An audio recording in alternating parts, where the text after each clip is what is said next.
அஜித் சொன்ன வார்த்தையால் அதிர்ந்து போன முதல்வர் ஸ்டாலின். தமிழ் சினிமாவின் உச்ச நடிகர்களில் ஒருவரான அஜித்குமார் சுமார் 15 ஆண்டுகளுக்கு பின் பேட்டி ஒன்றை கொடுத்துள்ளார். குட் பேட் அக்லி படத்திற்கு பின் அஜித்குமார் கார் ரேசிங்கில் தீவிரமாக ஈடுபட்டு வருகிறார். அஜித்குமார் ரேசிங் டீம் இந்தியா முழுவதும் பிரபலமாகி வரும் சூழலில் மீண்டும் உடல் எடையை குறைத்து அஜித்குமார் அசத்தி இருக்கிறார். தனியார் ஆங்கில ஊடகத்திற்கு பேட்டி அளித்துள்ள ஏகே பல விஷயங்களை பேசி இருக்கிறார். அந்த வகையில் கரூர் சம்பவம் குறித்து பேசும்பொழுது அந்த தனிநபரை மட்டுமே கூட்ட நெரிசல் சம்பவத்திற்கு காரணமாக கூற முடியாது. நாம் அனைவருமே அதற்கு காரணம்தான். நமக்கான கூட்டத்தை காட்ட வேண்டும் என்பதற்காக கூட்டத்தை திரட்டுவதில் வெறி கொண்ட ஒரு சமுதாயமாக நாம் மாறி இருக்கிறோம். இது முடிவுக்கு வர வேண்டும். இந்த விஷயத்தில் தமிழ் திரை உலகினர் விஜய்க்கு ஆதரவாக ஒரு சிலரும் எதிராக ஒரு சிலரும் கருத்து தெரிவித்து வந்த நிலையில் யாரும் எதிர்பாராத விதமாக கரூர் சம்பவம் குறித்து முதல் முறையாக நடிகர் அஜித் வெளிப்படையாக பேசி இருக்கிறார். ஹீரோ வழிபாடு கலாச்சாரம் ஒட்டுமொத்த திரை உலகத்திற்கும் தவறான பெயரை ஏற்படுத்துகிறது. வெற்றி என்பது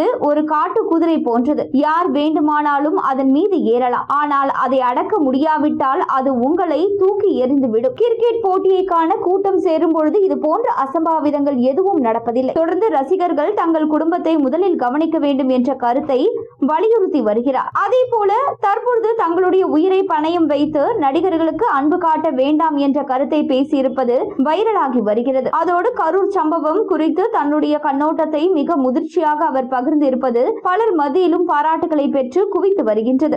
அஜித்தின் இந்த பேச்சை பார்த்து பல பிரபலங்கள் ஆச்சரியத்தில் இருக்கிறார்கள். எதையுமே வெளிப்படையாக பேசக்கூடியவர் அஜித். தற்பொழுதும் அவர் பேசி இருப்பது பெரிய அளவில் வைரலாகி வருகிறது. இதனை கேட்ட முதல்வர் ஸ்டாலினும் வியந்து இருக்கிறார். தனது ரசிகர்களுக்கு சிறந்த கருத்தை தொடர்ந்து கூறி வருவதையும் பாராட்டி உள்ளதாகவும் கூறப்படுகிறது. தனது ரசிகர்களிடம் குடும்பத்தை முதலில் பாருங்கள் என்பதை தொடர்ந்து கூறி வருகிறார். அஜித்தின் இந்த குணம் முதல்வர் ஸ்டாலினிடம் பெரும் வரவேற்பை பெற்றுள்ளது.